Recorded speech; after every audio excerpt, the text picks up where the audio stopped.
Hola, ¿cómo están? Bienvenidos. La promesa de hablar un poco de transporte, logística y distribución para ver cómo mejoramos el producto interno, agilizamos la economía y justamente podemos traer mejores beneficios para el país. Jaime, ¿cómo estás tú? ¿Cómo ha estado tu semana hasta el momento? Bueno, la verdad que es sumamente positiva este inicio de año.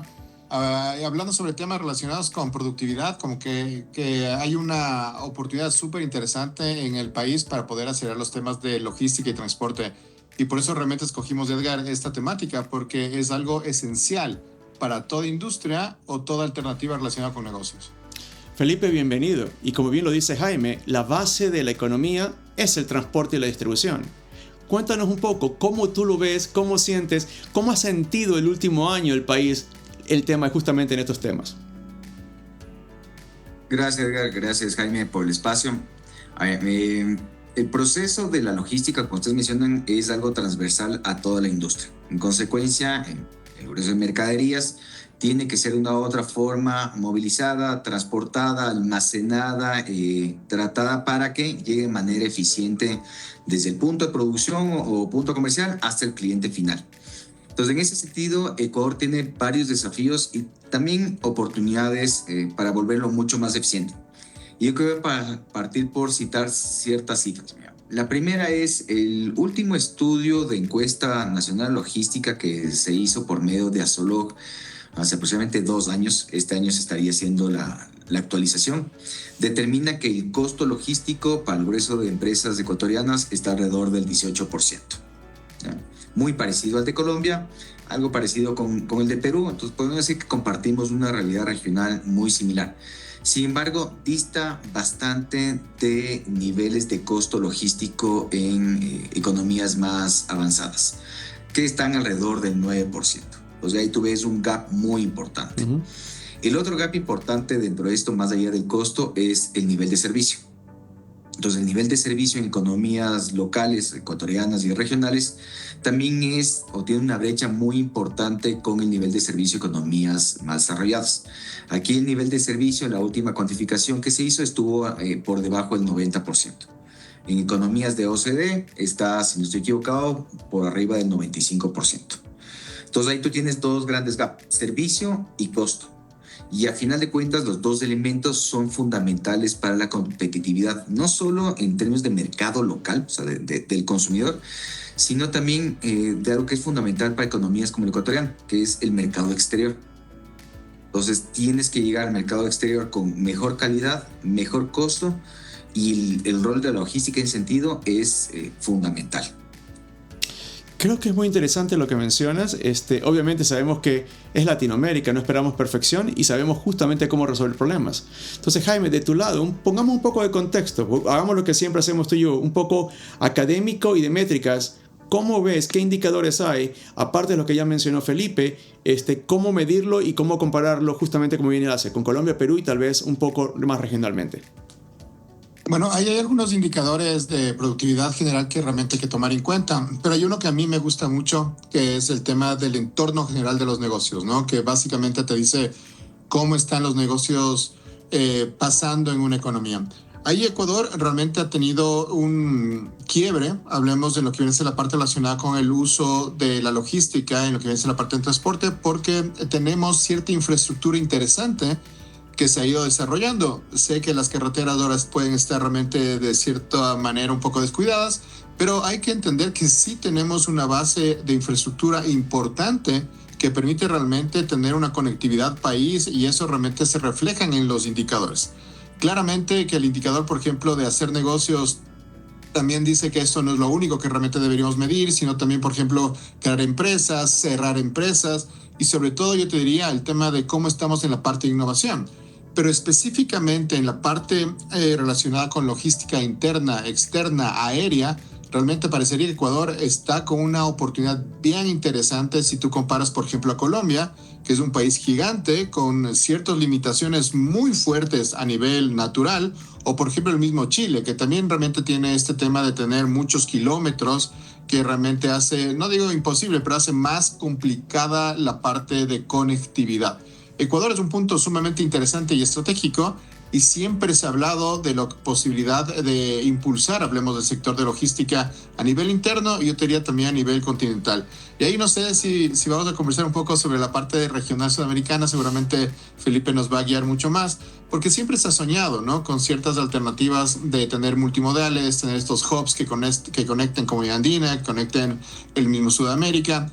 ¿Es aún posible? Ya perdimos la batalla, porque claro, hay ciertas infraestructuras como el puerto de Chancay en Perú que parecería que están yendo bastante bien, bastante rápido. Eso es algo que también tenemos que discutir. Yo digo, empecemos justamente con los buenos datos que nos compartió Felipe. Si la estructura de costos aproximadamente es el 18%, ¿qué habría que hacer? ¿Qué habría que cambiar? ¿Cuáles son los milestones principales que habría que atacar para tratar de mejorarlo y tal vez llegar al 9% que mencionaste? A ver, vamos disgregando un poco esa cifra del 18%. Según la última encuesta, y el comportamiento de otros países es muy parecido. Alrededor del 40% de ese 18% es transporte. Y el resto son otras actividades que involucran almacenamiento, el tratamiento de órdenes de pedido y digamos una serie y un compendio de actividades adicionales. Entonces, si vamos un poco enfocados en lo más importante y hablemos tal vez de donde yo más conozco en los últimos años, es el transporte de carga, ese 40%.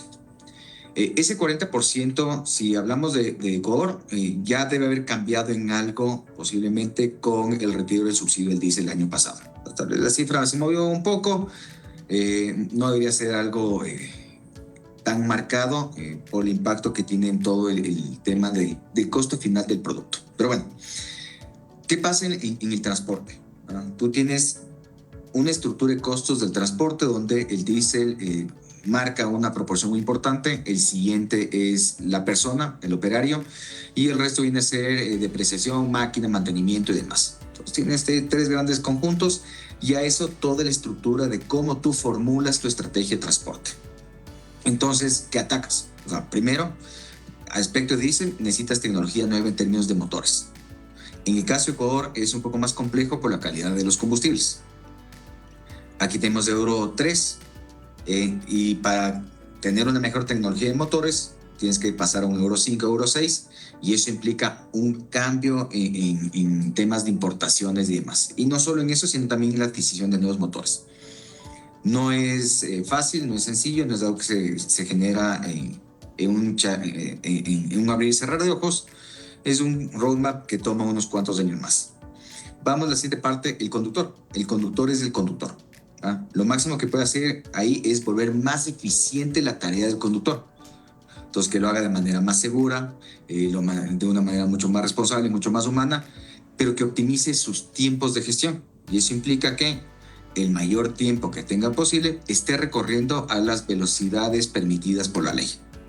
¿Ya? Y eso implica cambios en términos de infraestructura país, por un lado, y en otro lado también ya es un alineamiento mucho más preciso de las actividades logísticas, sobre todo de carga y descarga. Y sobre esto, ustedes van a ver en Colombia, salió hace no mucho, porque la norma salió hace ya algún tiempo, pero se aplicó desde finales de noviembre, inicios de diciembre, la medición de los tiempos logísticos, donde existe una fuerte penalidad en términos de costos a aquellos plazos que se extienden más allá de lo permitido por la norma, tanto en el cargue como en descarga. No digo que sea lo mejor que por norma quieras cambiar esos tiempos, pero le agrega presión a la industria y obliga a que esos procesos sean revisados y optimizados. Y eso entra a un entorno de discusión de cómo lo logras. Y vamos por último ya a la capa que viene a ser el tema de lo que no ves en el costo directo del transporte, toda la administración de transporte. Y esa capa es, en su mayoría solucionable por medio de tecnología. Entonces, y aquí vamos con un primer desafío de la industria que no solo es ecuatoriana, sino es, regional, incluso global, es el bajo nivel de digitalización del transporte de carga. Acá el Excel es del rey, en el grueso de las estaciones. Cuando pensamos en tecnología, asociamos el GPS, y ese yo creo que es una capa muy básica en términos de tecnología, eso es conectividad pura. Se generan muchísimos datos, pero hay poco tratamiento del mismo. Entonces, es un desafío súper grande. Y cuando hablamos de, oye, ¿por qué no lo hacemos? Yo uso una analogía y es, uno como empresario está en un laberinto con las paredes, o sea, con las luces apagadas. Entonces, ¿sabes cuál es la meta? O sea, que es tener un alto nivel de digitalización y uso de tecnología, pero vas a tientas. No sabes cuál es el camino que debes escoger de cara a ese objetivo. Entonces, ¿qué es lo que nosotros estamos viendo en el país? Y es, digamos, una experiencia también de la compañía, es buscar ya mejorar los niveles de digitalización en primera instancia para que esa sea la base de tratamiento de datos y luego ya puedas aspirar a tecnologías más sofisticadas como inteligencia artificial. Hay algunas que le puedes aplicar en actividades rutinarias, ¿no? Simplificación de procesos, automatización de actividades. Pero el core del negocio, tú necesitas de ley digitalización. Entonces, por ejemplo, en nuestra compañía le hemos metido bastante esfuerzo en los últimos 2 años. Ya estamos con un TMS de marca Accentra que va a salir en los siguientes meses ya en vivo en la compañía y que nos va a ayudar a mejorar y controlar procesos en primera instancia. Eso es eficiencia pura. Y luego meterle ya capa de esa aspiración tecnológica. O sea, que ya sea un tema mucho más tecnificado y profesionalizado en la toma de decisiones. Entonces, ¿cuál es el vehículo que tiene que ser asignado para un pedido? O sea, hoy por hoy esto es algo que sucede en la mente de un ejecutivo. Día de mañana esto va a ser una decisión automática de un sistema. ¿Cómo mantienes control de tu operación? Entonces, ese es como que un roadmap visto ya desde un nivel muy micro en cómo ya uno ve la necesidad de ir generando eficiencias y mejorar los procesos. Pero no es un roadmap fácil. O sea, es un camino duro porque lo primero que uno tiene que ser sensible es a las limitaciones que el modelo de negocio actual tiene. Y la siguiente instancia es investigar, leer, un poco, ver ideas nuevas en otras industrias para traerse ese conocimiento y comenzar un proceso de experimentación. O sea, la innovación no es deficiente, porque para innovar tienes que fallar hasta que encuentres el camino correcto. Luego de ese proceso es que logras ser eficiente. Entonces, es un camino que yo creo que mucho de la industria ya está tomando, ya tiene una visión clara y están dando esos pasos en mejorar sus procesos vía tecnología y volverlos todo mucho más eficiente y efectivo. Jaime, comparemos un poco ahora y obviamente tenemos ventaja del análisis que tenemos hecho para ciertos lugares como el americano. ¿Sabías tú, Jaime, que el chofer de camiones acá en los Estados Unidos hace aproximadamente $80,000 al año como base? Obviamente en el Ecuador es un valor completamente diferente, en la región completamente diferente, y está embebido en ese 9% que bien menciona Felipe. El nivel del camión de acá, obviamente tal vez es un poco más grande, obviamente significa que la inversión de adquirir el transporte es más alto, y lo último que está de moda obviamente es y se ve que también autos completamente eléctricos, camiones eléctricos y completamente automatizados. ¿Por qué el Ecuador o por qué la región, a pesar de que justamente pareciera que los sueldos son más baratos, estamos hablando de que no tenemos suficientes carreteras, el nivel de carreteras, el ancho de las carreteras? ¿Qué crees tú que está pasando desde el punto de vista al menos teórico? ¿Por qué la diferencia entre un país, una región? Porque parece, o sea, el coste de operar es mucho más alto en el Estados Unidos, sin embargo, la eficiencia y la productividad se nota porque todo se entrega casi diaria. ¿Qué opinas?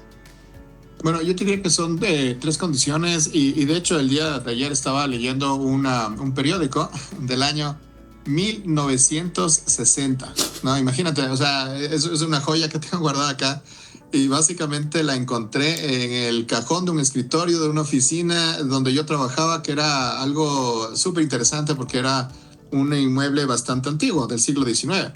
Y claro, antes de que la señora bote este periódico, yo tomé y me pareció súper curioso, lo volví realmente a releer el día de ayer. Y ahí, por ejemplo, hay un artículo que habla de la tema de la robotización para escoger lo que dice Felipe, a qué camión, a qué alternativa realmente puede una posibilidad automática de designar, por ejemplo, temas de rutas.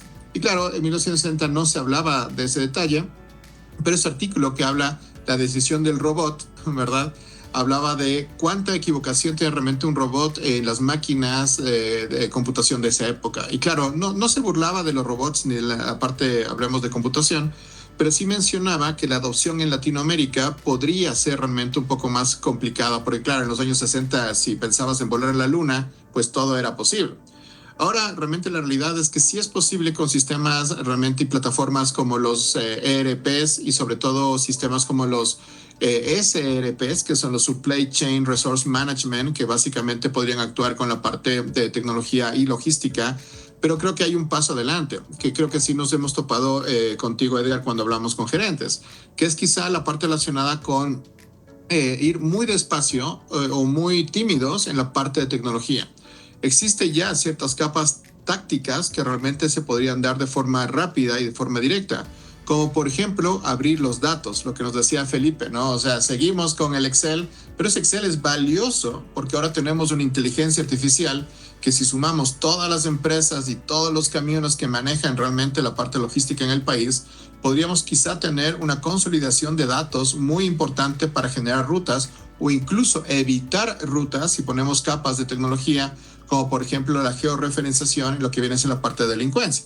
Entonces, uno de los temas que podríamos dar el paso es primero dejar de ser tímidos y ir muy despacio. Odio esta frase que también la leí ayer, que es la famosa paciencia estratégica, para que justamente poder hacer temas tácticos. ¿Cómo podría ser el tema de abrir los datos de las empresas? Y cuando hablo abrir los datos de las empresas, hablo de un tema de competición, cooperar entre las varias empresas para que puedan dar datos, ¿verdad?, a un sistema, al entorno, y con esos datos generar en competición, cooperar y competir mejores alternativas de rutas. El liberar datos, de lo que hemos visto un poco a nivel ya académico, parecería que puede ayudar al 2 al 3% en productividad general, porque ciertamente va a tomar tiempo arreglar otros temas, como por ejemplo salarios, como por ejemplo la parte relacionada con más carreteras, como por ejemplo la parte de más seguridad. Mientras todo eso va, ojalá, mejorando durante el tiempo, pues sí hay algunos temas que la tecnología de forma táctica podría ayudar,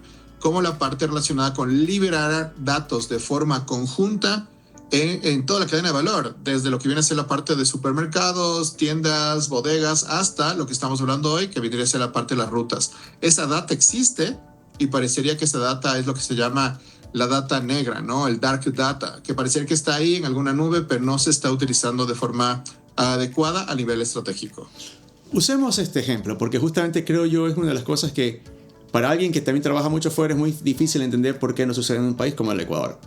Hablemos de Uber. Un Uber normal, tú vendes los 3 asientos. En el Ecuador, en cambio, pensamos que la carrera es de punto a punto y va una sola persona. Mientras en los Estados Unidos, la intención del Uber es vender los 3 asientos a personas completamente diferentes porque va de punto A a punto B y maximiza la cantidad de carga en los 2 puntos. Y aparte tienes el Uber Delivery, que justamente es la cajuela para cualquier servicio de mensajería, comida o lo que fuere. Sin embargo, el Uber en el Ecuador es punto a punto una sola persona. Si lo aplicamos al tema de camiones, obviamente me imagino yo que si soy el dueño del camión, quiero llevar el camión lo más lleno posible. Sin embargo, que justamente diferentes clientes, ¿cómo hacer que el camión poder partir la carga para múltiples clientes en la misma ruta al mismo rato? Que depende mucho de la parte tecnológica, los datos que menciona Jaime, pero siento que en el Ecuador no se conversa eso, más que nada por un tema de cultura digital y de acceso, porque implicaría que la compañía de transporte abra esos datos y poder decir, hey, tengo espacio, ¿quién lo quiere usar? ¿Cómo lo ves? ¿Qué es la realidad? ¿Qué está pasando en el país? Porque a lo mejor eso explica un poco la diferencia entre el 9% y el 18%. Yo creo que en Ecuador aún tiene muchísimas oportunidades de generar un entorno de logística colaborativa. Yo creo que el nivel de colaboración que tenemos entre las compañías es para atacar problemas que nos aquejan a todos. Por ejemplo, les mencionaba el día de ayer, estuve en una sesión sobre la seguridad y cómo afecta, o bueno, la inseguridad y cómo nos afecta en carreteras a todo el sector transporte. ¿Sí? Es una conversación con el gobierno, acuerdos importantes, creo que hay que reforzarlo más, pero bueno, más allá de eso nos sentamos a conversar de eso. Sentarse a conversar en términos de colaboraciones, cómo volvemos más eficientes tu operación y la mía, aún es complicado. Y yo creo que parte del tema, sobre todo en el sector transporte, de lo atomizado que es la industria. Entonces, es un océano rojo totalmente atomizado. Entonces, no estás muy proclive a sentarte a conversar de los problemas de negocio con tus pares. Entonces ahí tienes un reto primero en términos de cultura. Creo que eso poco a poco por aspectos gremiales se va solucionando, pero aún ahí tiene muchas oportunidades. Como tienes ese desafío y nadie quiere, o nadie es propenso a colaborar, es difícil que vayas en cambio con el generador de carga a que le presentes una propuesta como grupo de transporte, que es justamente, oye, abramos las puertas, digamos, a la oportunidad de que colaboremos para que el camión pueda recoger la mercadería en distintos puntos, maximice su capacidad de carga y haga entrega en N cantidad de puntos. Entonces, o sea, esa rivalidad no permite esos niveles de colaboración. Que una plataforma tecnológica o algo así lo piense. Mira, yo he visto muchas pruebas de tecnología en términos de transporte aquí en Ecuador, o sea, apps, plataformas y demás. Creo que aún no ha habido un modelo del todo exitoso. Yo creo que es por un aspecto cultural que tenemos aquí. Y no solo aquí, sino que es bastante latino. Y la otra es también el generador de carga debería sentarse con otros generadores de carga a ver cómo logran esas sinergias y esas eficiencias. Entonces también hay un poco de celo ahí. Si bien las operaciones son muy similares, tienen complejidades dentro de sí, que es un desafío armonizarlas. Y yo creo que la tecnología y la visión del negocio por medio de datos te ayudaría a desmontar esas barreras. O sea, a volver todo más transparente para los distintos actores. Y ahí creo que está la mayor oportunidad. Analicemos otro caso, porque creo que también estamos hablando y estamos llegando creo, a un punto en el cual a lo mejor es cultural y obviamente esto toma algo de tiempo. Lo otro que tampoco acá afuera, viendo hacia adentro, se entiende es por qué todas las empresas quieren tener sus propios sistemas internos de tecnología. Por lo general es un porcentaje del presupuesto de ventas y obviamente debido a la dinámica económica propia del país, esos presupuestos serían limitados. Pero ¿qué pasaría al igual que por ejemplo cuando en su momento había la necesidad de tener correo electrónico y todos teníamos servidores al interior de la empresa? Pero hoy por hoy lo más probable es que todos usamos una copia de Google, Amazon o lo que fuere, con lo cual ya no tenemos que invertirlo, simplemente es usarlo. Que yo sepa, en el Ecuador, justamente pasar de ser el dueño de la tecnología a tratar de conectarme como un servicio, ni siquiera se ha empezado la conversación y creo que no ha habido alguna compañía ni de tecnología, ni de comunicaciones y obviamente mucho del medio que quiere decir yo ofrezco la tecnología como servicio de datos para todos, tipo Gmail. ¿Qué opinas? A ver, ¿qué has visto tú también, Jaime, desde el punto de vista tecnológico, académico y indicadores? Deja de pensar. Sorry por ponerte en el spot. Me pongo a pensar en lo que yo veo en colegas, lo que veo en industria de manera directa e indirecta. Y digamos que hay dos tipos, un par de instancias, ¿ya? La primera es una empresa pequeña va a tener un consumo de tecnología muy elemental, ¿ya? Digamos, pensamos en pirámide Maslow, lo higiénico. Va a tener tal vez mi correo, algo así. Y con suerte ya tiene un dominio propio y tiene algo de acceso a medios tecnológicos y demás. Esa es, digamos, que la pequeña, la saliente. Tú tienes una intermedia que puede estar, incluso la grande, haciendo cierta capa de desarrollos propios, ¿no? Y llámese incluso a generación de macros en Excel. Tú tienes una pseudo área de tecnología que resuelve ciertos aspectos ya un poco más aspiracionales y tomas la decisión de hacerlo tú todo, ¿no? Y algunos desarrollos tecnológicos que he visto en el mercado es de empresas de transporte o empresas de logística que su desarrollo creen que o confían en que puede ser consumido por el resto del mercado. Entonces ha habido casos interesantes, otros que pues, no han salido a la luz. Y de ahí una tercera que comprende de que no puede resolverlo puertas adentro todas sus necesidades tecnológicas, ni las higiénicas, ni aquellas más aspiracionales, ni una capa superior. Y lo que hace es un mix. Entonces, por ejemplo, y te voy a contar de lo que yo sé porque es lo que nosotros hacemos aquí. Entonces, claro, contratamos toda la parte higiénica. O sea, los sistemas básicos para el funcionamiento de la compañía, el ERP, el correo, conectividad, ni loco voy a estar haciendo desarrollo propio porque no soy una empresa de transporte, no soy una empresa de software. Mi core es una cosa. Hay una capa de soluciones que se desarrollan aquí adentro, pero sobre todo marcado para solicitudes específicas del usuario o solicitudes específicas del cliente. Y nos vamos ya a la capa, digamos, de entornos hasta cierto punto estratégica, o sea, que sabemos que nos va a ayudar en los siguientes años en términos competitivos, y eso al menos aquí no lo hacemos puertas de adentro. Tiene un involucramiento del equipo de tecnología local, pero con entes externos especializados. Porque nuevamente, si el día de mañana intentamos hacer estos desarrollos, primero tengo que hacerme todo un área de desarrollo.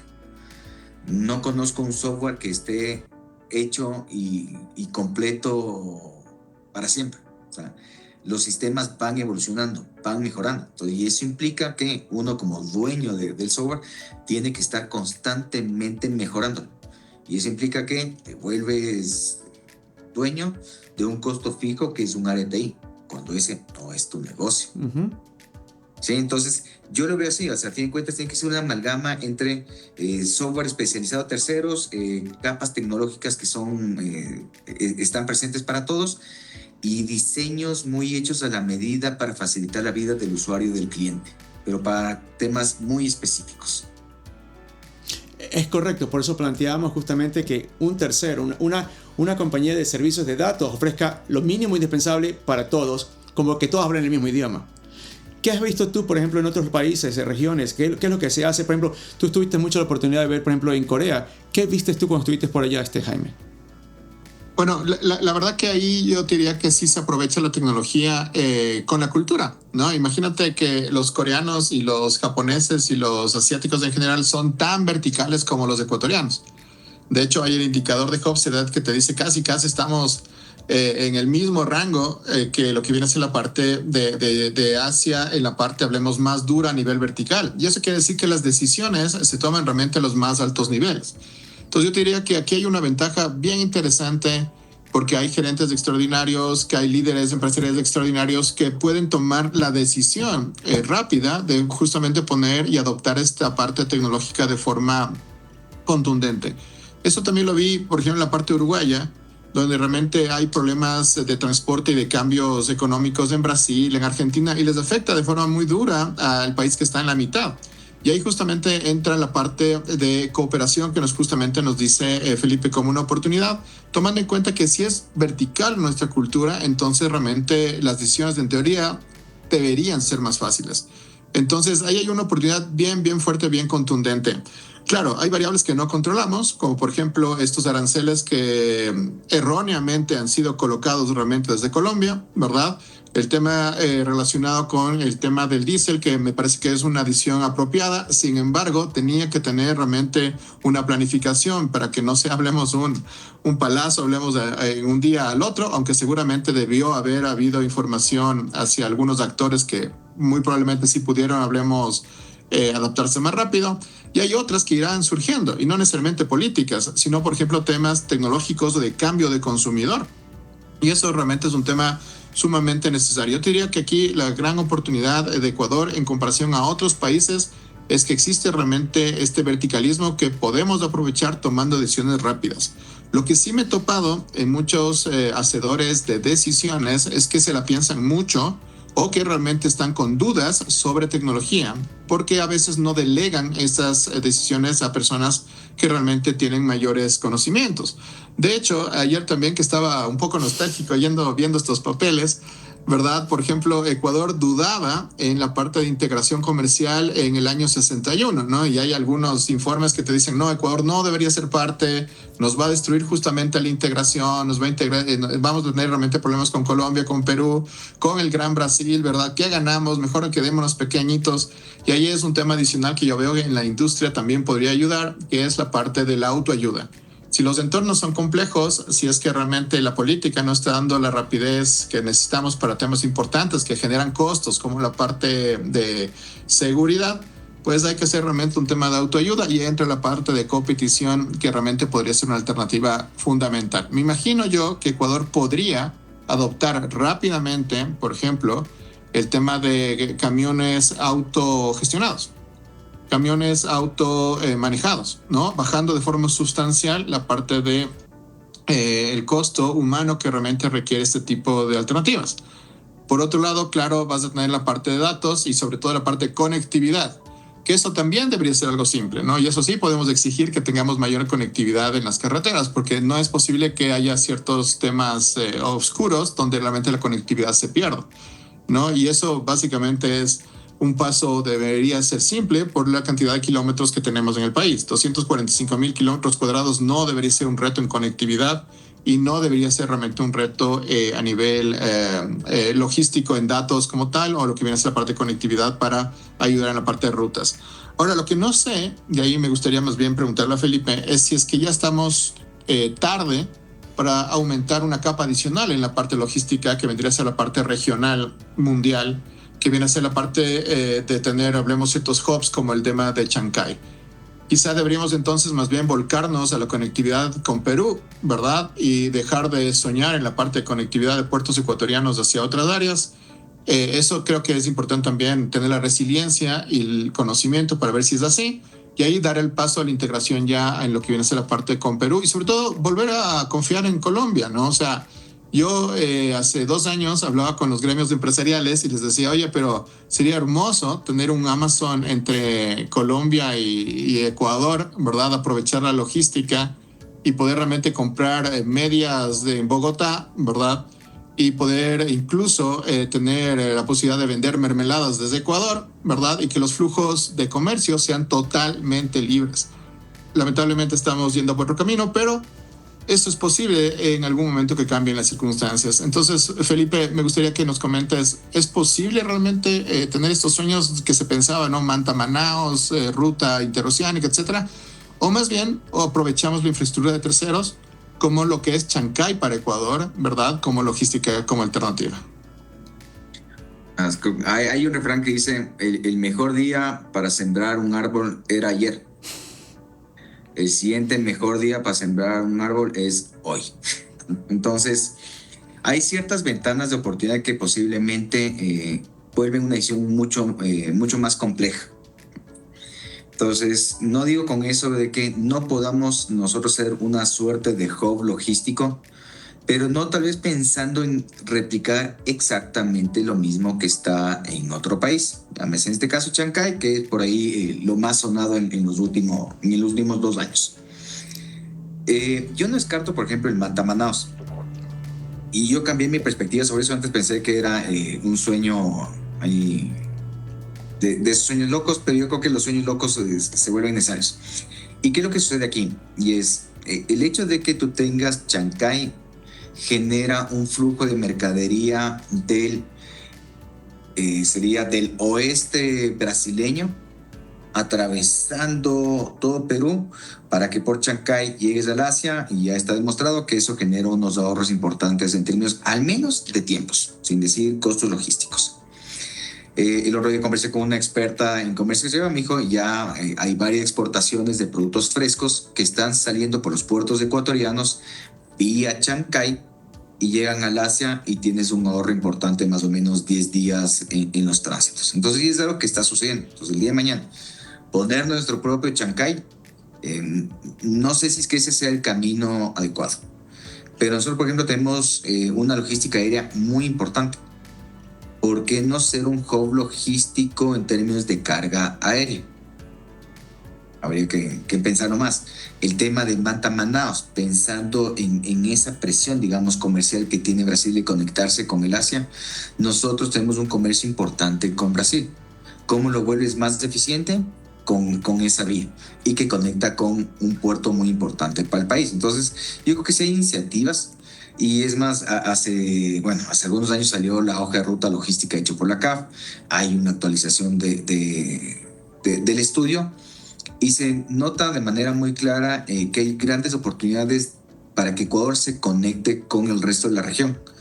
Y los puertos conectados con el resto del mundo te abren otras oportunidades. Y aquí yo creo que vale la pena destacar un dato que justo lo mencioné en el foro de inversiones logísticas por ahí en el mes de noviembre. Y es, mira, el comercio de Ecuador, con la región, con Sudamérica está más o menos por el orden del 25%. Y ese es un poco cómo es el comercio de todos los países entre nosotros como bloque. Cuando tú ves en Unión Europea, para ellos es de 60%. ¿Sí? Entonces hay un comercio mucho más rico interregional en Unión Europea del que hay en Sudamérica. Y otro tema a destacar es de que entre nosotros comerciamos productos manufacturados y de mayor valor agregado principalmente. En cambio, con el resto del mundo comerciamos principalmente, si bien productos espectaculares, pero industria primaria. Entonces, claro, ¿qué es el huevo y la gallina? O sea, primero comenzamos a comerciar más productos para luego crear la infraestructura logística, o primero infraestructura logística para que eso nos ayude a comerciar más. Yo creo que es una suerte de primero, ciertas partes de infraestructura logística que faciliten el comercio exterior y que eso promueve e incentive un mayor comercio que a su vez tiene que estar acompañado con un pensamiento más como bloque. Ahora, lo que está sucediendo en los últimos años opera en sentido inverso.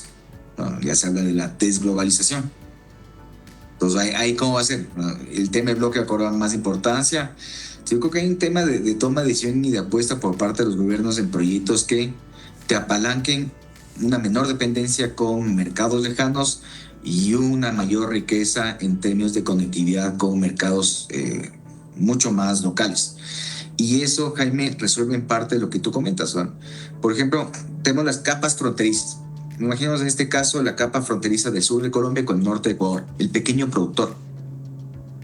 O sea, el pequeño productor tiene grandes oportunidades de satisfacer necesidades pasando unos pocos kilómetros de la frontera, pero no damos las facilidades regulatorias de infraestructura para que eso suceda. Y ese comercio de MIPYMES genera mucho crecimiento en términos de riqueza en la población. Entonces, yo creo que le apuntaría, sí, ya ahora sí respondiendo a tu pregunta, sí le apuntaría a hacer inversiones logísticas mirando mucho la conectividad regional. Para conectividad hacia mercados lejanos, yo creo que está bastante avanzado, no solo en Ecuador, sino también en el resto de la región.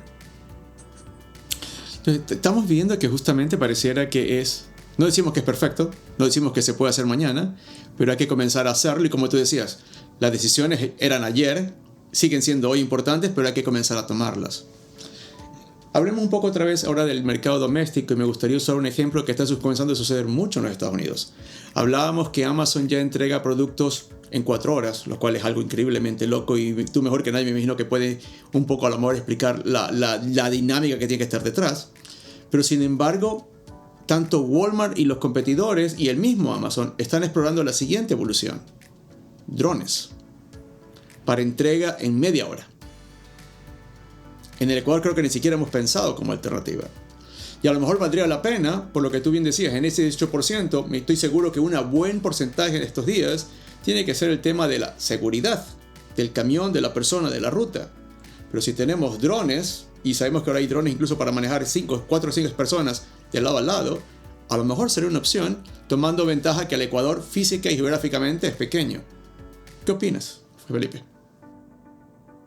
A ver, en ese tema de los drones, yo creo que es importante destacar, hay un emprendimiento ecuatoriano, creo que ya no es emprendimiento, sino ya una empresa mucho más consolidada que se llama Aerial Loop. Y entiendo que ellos han hecho locuras en términos de conectividad por medio de drones. Su experimento fue en Ecuador y creo que ya están en otros países. A ver, el uso de drones yo no lo descarto. Y Ecuador tiene varias ventajas. Primero, es un país chiquito, ¿no? O sea, en realidad las distancias que tenemos entre los puntos de mayor comercio no son lejanas. Si tú comparas incluso a nivel de densidad poblacional, Ecuador es un país súper denso por kilómetro cuadrado. ¿Ya? Entonces, y tenemos una alta concentración en las principales ciudades de la población. Entonces yo creo que las entregas, sobre todo en términos de centros urbanos, sí tienes una gran posibilidad ahí. Creo que hay un tema cultural que tal vez habría que modificar, un tema de confianza, no sé, en términos de infraestructura y de apuesta de inversión para ese tipo de iniciativas. En lo que viene a ser la conectividad, digamos, ya entre ciudades, o sea, ya el transporte carga pesada, no sé si es que el dron sea una alternativa, por la capacidad de carga, uno. Y la segunda, porque yo creo que es importante mejorar las condiciones de trabajo y de vida de los actores de la cadena logística. Entonces, meter, digamos, robots para que reemplacen a personas puede ser eficiente en términos económicos. En términos sociales me queda mucho la duda. Entonces, ¿cómo mejora las condiciones de un conductor? Y en este término, o sea, operaciones más eficientes, menos estrés, lugares de cuidado, de atención de manera segura y sobre todo un entorno de seguridad. Y ahí yo creo que la gestión de inversión en infraestructura y tecnología es fundamental. O sea, mejorar conectividad, tener mejor trazabilidad, cuidar más del operador por medio de tecnología sobre aspectos de su salud, de su calidad de sueño y demás. Yo creo que ahí la tecnología contribuiría muchísimo, muchísimo en una industria que es altamente manual y yo te digo, y aún estamos muchos años pasados. No es un tema solo de Ecuador, es una industria que lastimosamente hacen.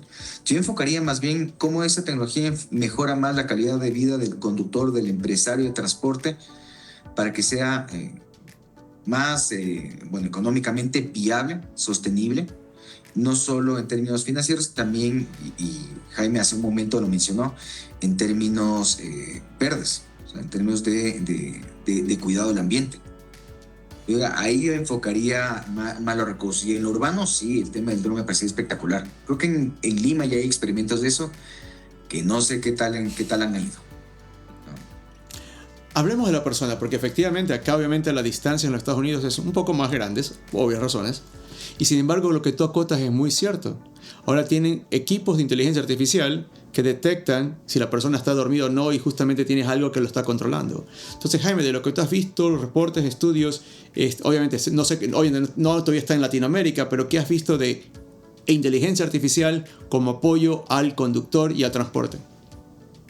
Me parece algo súper relevante lo que dices y también Felipe lo acaba de mencionar, porque parece que entonces la productividad no necesariamente tiene que ser en grandes inversiones.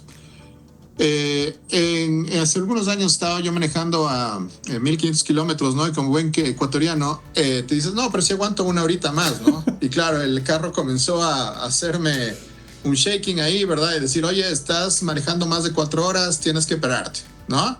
E insistía, yo lo ponía, no, cancel. Y claro, insistía hasta que llegué a puerto. Y después, justamente hablando con personas de la industria petrolera, me decían que, por ejemplo, el cansancio a nivel justamente temas de manejo puede ser peor que estar realmente borracho o drogado, ¿no? O sea, realmente el cansancio tiene peores efectos que lo que viene a ser la parte relacionada con tomarte unas copas y manejar, que también es una locura. Y después leí un libro que me parece sumamente interesante, que era El valor de dormir, donde hablaba que las empresas pueden aumentar la productividad general midiendo la calidad del sueño de las personas. Entonces yo no me imagino, y por cierto, la calidad del sueño de las personas ahora medirlo es relativamente barato o muy barato, porque una wearable de $14 podría decir cómo está tu sueño en lo que viene a ser la parte de datos. Y claro, no me imagino el estrés que deben tener, por ejemplo, los camioneros que pasan, por ejemplo, el bypass de Quevedo, ¿verdad? No me imagino, ¿verdad? El estrés que deben tener, por ejemplo, las personas que viajan desde Chimborazo hacia Cuenca, ¿verdad? Yo alguna vez hice esa ruta y la verdad dije nunca más, porque no ves nada, hay mucho hueco, está el precipicio, entonces no me imagino cambiar una llanta en la mitad justamente de ciertas carreteras desoladas. Y eso realmente debe complicar la parte relacionada con el performance de las personas que hacen realmente logística. Entonces, volviendo un poco a las soluciones, imaginémonos, ¿verdad?, teniendo estos wearables para medir la calidad del sueño, para justamente tocar puertas, para la conectividad, para la mejora urgente de lo que viene a ser la parte de la seguridad en carretera o la parte de ciertos puntos donde sabemos que se bajan las llantas, arreglarlos de forma táctica porque los recursos lamentablemente no son finitos, que podría realmente ayudar al ser humano como tal para dos cosas. Uno, aumentar el tema de la productividad general, que es lo que nos interesa, tener dinero, ¿verdad? Y por otro lado, realmente que esta persona pueda descansar más y ser más productiva. Porque claro, si te quedas varado en carretera 3, 4, 5 horas, ¿verdad? Porque estás cambiando una llanta, son 4 o 5 horas que primero dejas, hablemos de descansar o realmente llegar a tu destino. Y por otro lado, la parte relacionada con romper la cadena de valor y sobre todo en la parte de perecibles. Entonces creo que hay algunos temas tácticos tecnológicos que realmente podrían ayudar de forma contundente. Sobre todo un estudio que podría ser realmente relativamente rápido es la calidad de estrés que debe tener realmente ahorita la flota de transporte en el país. O sea, ese estudio creo que podría ser con una muestra relativamente manejable y demostrar que, oye, los accidentes de tránsito, que es la segunda alternativa de muerte en el país después de las muertes naturales por el tema cardíaco, no se da por un tema de irresponsabilidad. Es por un tema relacionado con este estrés que realmente permite que la productividad siga siendo baja. Entonces ahí creo que hay una oportunidad súper contundente de también poner en la mesa, oye, el trato al chofer, no necesariamente salario, sino realmente otras iniciativas que podemos generar. Hablemos de otro tema que creo que es muy controversial en el país y tiene un tinte político: carreteras. Usemos también otra vez la Florida como un ejemplo. Me imagino que ustedes viajan bastante a Miami y creo que se han dado cuenta que ciertas avenidas principales, autopistas principales como el Turnpike, la I-95, la 836, siempre están en construcción. Yo llevo viviendo casi 24 años en la Florida y yo no recuerdo un solo año que no haya estado en construcción ampliando primero carriles y ampliando nuevas cosas. Siempre en construcción. En cambio en el Ecuador no hemos tenido en un buen tiempo. Lo otro, obviamente, aunque parezca mentira, es el tema de la velocidad asignada a las carreteras.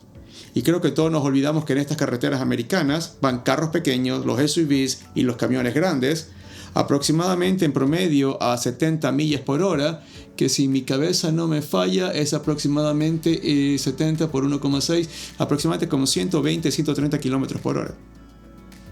Entonces, ¿por qué en el país se complica tanto? O sea, sabemos que es un tinte político, la respuesta es sí, pero ¿por qué justamente no la industria privada o un consorcio o alguien trata de decir, ¿saben qué? Para mejorar tiempos y mejorar más cantidad de comercio, invirtamos en carreteras. ¿Qué has visto tú? ¿Qué es lo que opina el gremio allá, Felipe? A ver, sí hace falta más inversión en infraestructura local. Yo creo que es difícil comparar con economías más desarrolladas. Uno, por la capacidad que tienes, y la segunda es por la orografía. Es el terreno en el que nosotros vivimos aquí en la comunidad andina, y específicamente Ecuador, es súper irregular. Y ahí Jaime mencionó una de las tantas carreteras que tienen esas características. Entonces, pues digo, ver niveles de automatización en la conducción cuando la infraestructura es deficiente es algo que nos aleja, digamos, a esas implementaciones. ¿Qué tiene que haber? Y vuelvo a citar lo que les mencioné antes. Hay un plan en términos de CAP, me parece que también BID participa en eso, de las inversiones que el país necesita para mejorar su infraestructura. Y está claro que el aspecto de carreteras, sobre todo las vías principales del país, lo requieren. La conectividad Quito-Guayaquil y viceversa. Es una carretera complicada y grueso del comercio nacional e internacional circula por esa vía. ¿Sí? La conectividad con la frontera norte, con la frontera sur, entre los puertos. Yo creo que hay como más o menos 6 corredores viales que requieren una atención no solo de mejora de la calidad de la vía, sino también en términos de ampliación. ¿Ya? Y eso incide también en la seguridad. Y para esto el país lo que requiere es inversión. O sea, necesitas que un tercero haga inversiones y esas inversiones pues se vayan pagando y devengando en un plazo extenso. No le veo otro camino y sí es urgente. Entonces, si pensamos sobre todo en integración, en mejora de condiciones, de eficiencia, la infraestructura logística es fundamental y eso es papel del Estado. Otra cosa que se ha notado mucho, Jaime, Medio Oriente. Nuestros amigos que están tratando de diversificar sus inversiones de petróleo a diferentes tipos de otros tipos de categorías. Hemos visto cómo el Medio Oriente está invirtiendo sobre todo en deportes. Y está justamente invirtiendo en ciertos lugares para desarrollar ese tipo de energías. ¿Qué habría que hacer o el entorno local facilita o complica que ciertas economías de Medio Oriente inviertan en el país en estas cosas que estamos hablando, infraestructura básica? Bueno, ahí yo me pongo pesimista. No, usualmente soy optimista, pero a mí me gusta mucho un paper de Indonesia, ¿no? Y le echaba algún broma a un amigo que le decía, bueno, ¿y tu hermana dónde vive? Me decía, ella vive en otra isla, ¿no? Entonces, claro, yo no me imaginaba ¿verdad? A Indonesia, teniendo esta particularidad de tener varias islas, 500 islas, realmente la logística bien complicada. Y claro, ¿y por qué menciono este país? Es porque me pongo un poco de pesimismo en la parte relacionada con inversión extranjera directa. La inversión extranjera directa realmente depende de muchas variables, ¿sí? Y Ecuador no hemos sido buenos realmente trayendo inversión extranjera directa, ni ahora ni nunca, ¿no? La única inversión extranjera directa que se hizo fueron, yo diría, dos importantes. La una es el aeropuerto de Quito con tarifa municipal, ¿verdad? Y con garantías gubernamentales. Y la otra es la parte relacionada con el OCP en el año 2003. Después de eso no hemos tenido realmente éxitos. Entonces yo creo que hay que ir más bien al plan B, que es a lo que hizo Indonesia, ¿no? Mientras se arregla el entorno general de negocios, que es lo que realmente incide la decisión de inversión, mientras se arregla justamente la parte de seguridad, que es importante tomarla en cuenta, creo que hay que ver el plan B, que podrían ser los mismos ecuatorianos. Indonesia, ¿qué es lo que hizo? Es apostar a la alternativa del ahorro interno. Ellos sabían que realmente no podían tener inversiones extranjeras porque tenían complicaciones políticas, económicas, de seguridad, etcétera. Entonces apostaron al ahorro interno como alternativa. Me gusta mucho la figura del 41K, que es esta figura de ahorro que hay en Estados Unidos para que tengas un retiro. Yo creo que una política de incentivo de ahorro a lo que viene a ser la parte de ciertas infraestructuras muy precisas, como puede ser una nueva carretera Quito-Guayaquil o la ampliación del Quito-Guayaquil, o lo que hacen en el sur del continente, que es ampliaciones parciales para poder pasar los camiones, ¿verdad? En temas angostos, creo que es muy posible realmente incentivarlo a nivel interno. Este incentivo puede ser algo similar como la política mexicana, que llega a tener incluso hasta $20,000 para lo que viene a ser descuentos de la renta, sea corporativo o sea personal, para lo que viene a ser la parte de apoyo a lo que viene a ser temas relacionados con infraestructura. Esto ya se hizo en el país. Por ejemplo, el Malecón 2000 tenía esta alternativa en Guayaquil, ¿verdad?, de poderse deducir impuestos de las rentas y tocar realmente la puerta también a personas que están fuera del país, que son nuestros migrantes. $3,000 millones, la segunda fuerza económica después del camarón, que también podría realmente ver alternativas de ahorro en el país como tal vía producción de carreteras que deben tener peaje, que deben realmente tener un actuarial, que realmente deben tener posibilidades de mejora y ampliación.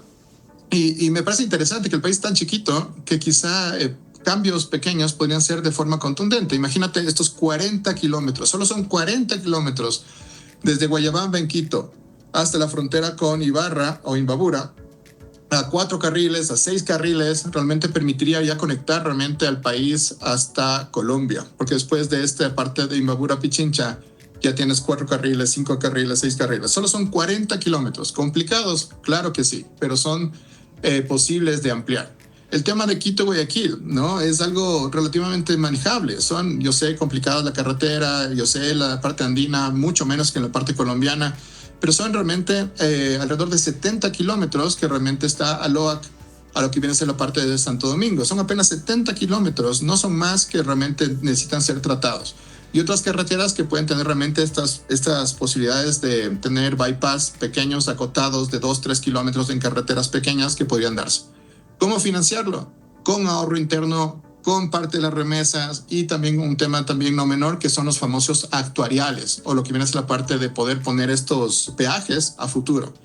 Los futuros de peaje es otra de las alternativas que también podrían realmente ser una alternativa interesante. El aeropuerto de Quito hizo parte de su financiación poniendo justamente la parte de cuánto es la tasa aeroportuaria en los próximos 30 años.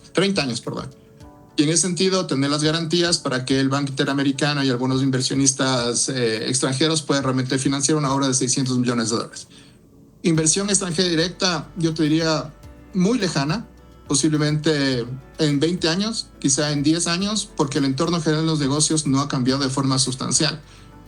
A esto se suma la parte relacionada con ciertas limitaciones en Constitución, sobre todo la parte del arbitraje y mediación, y adicionalmente la parte de la imagen país, que lamentablemente no es la mejor por el momento. Y eso no quiere decir que siempre estamos mal y que todo es horrible en el país, no, pero hay que también tener la prudencia de entender que las cosas realmente tienen que ser cambiadas desde adentro, si es que alguien afuera quiere realmente también puede regresar a ver.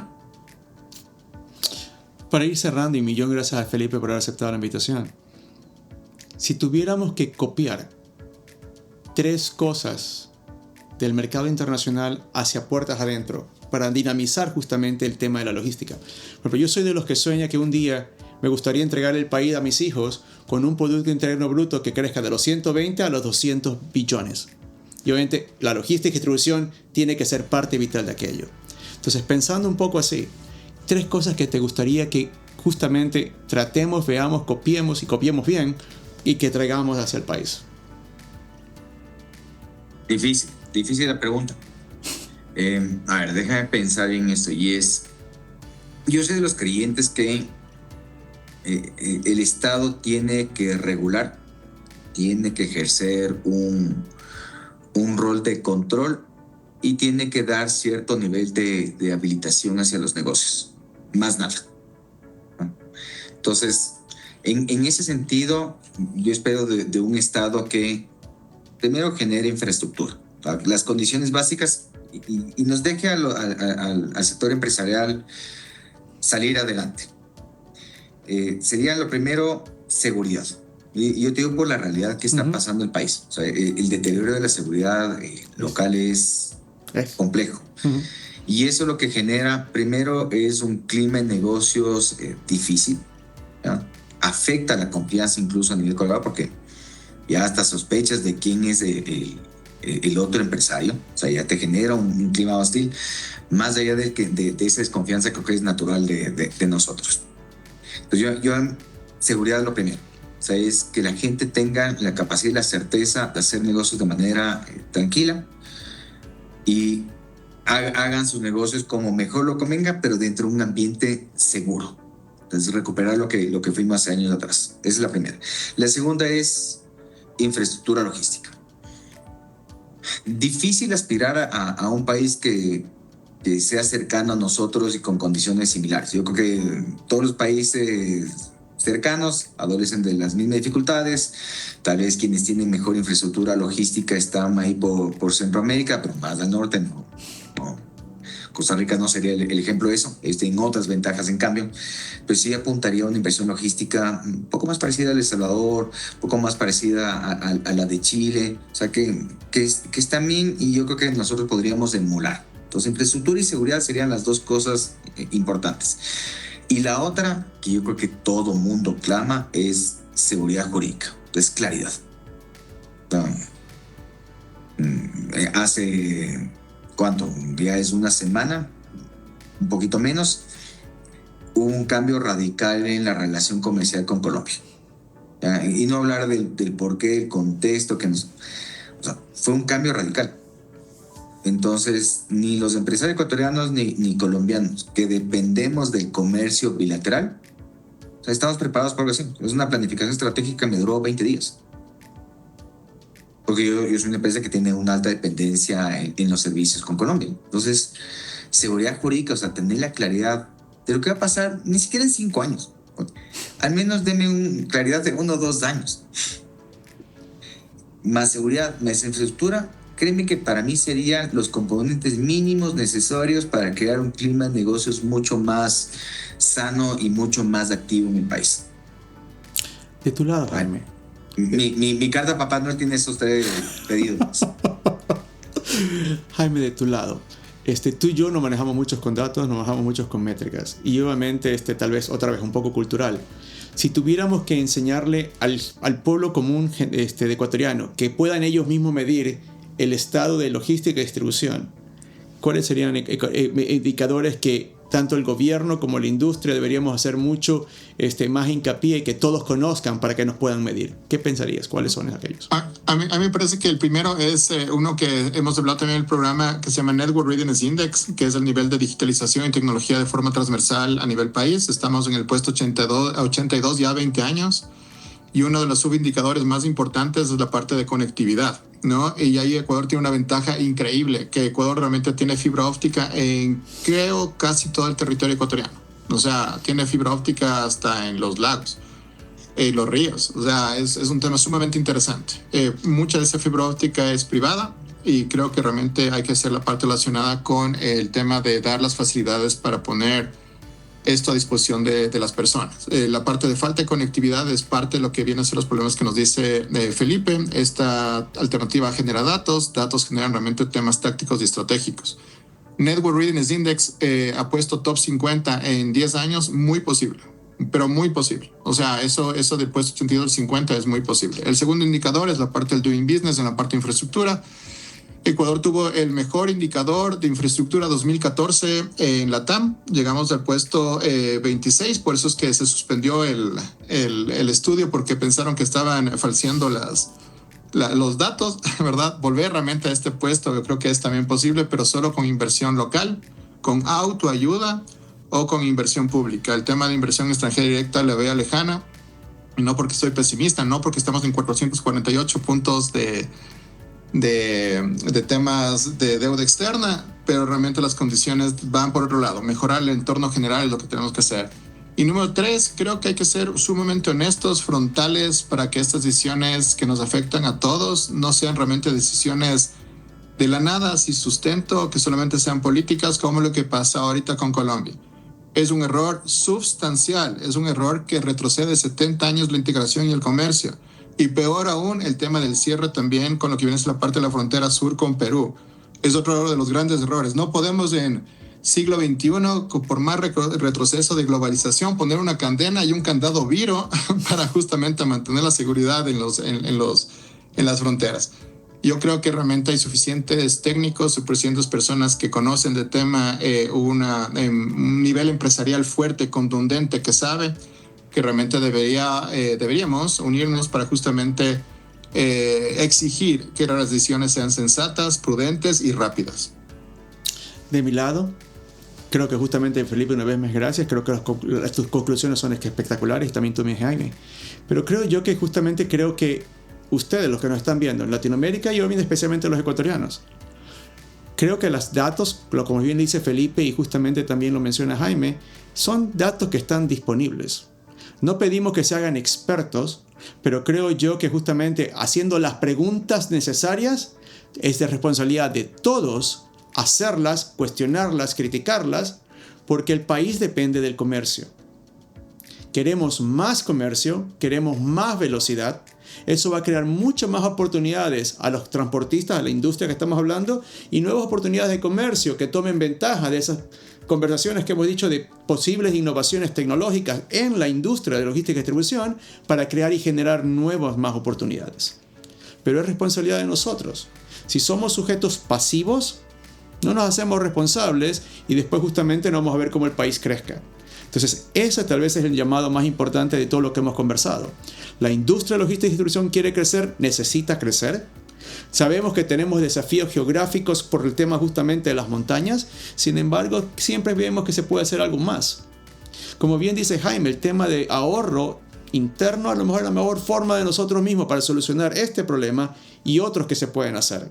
Entonces, y queda ya a las personas comenzar a hacer preguntas, comenzar a ser responsables, comenzar a cuestionarles a esos líderes que conozcan y en los trabajos que ustedes están, cómo hacer para crecer el país de 120 a 200 millones y qué tan rápido queremos que suceda y se mueva la economía en un país.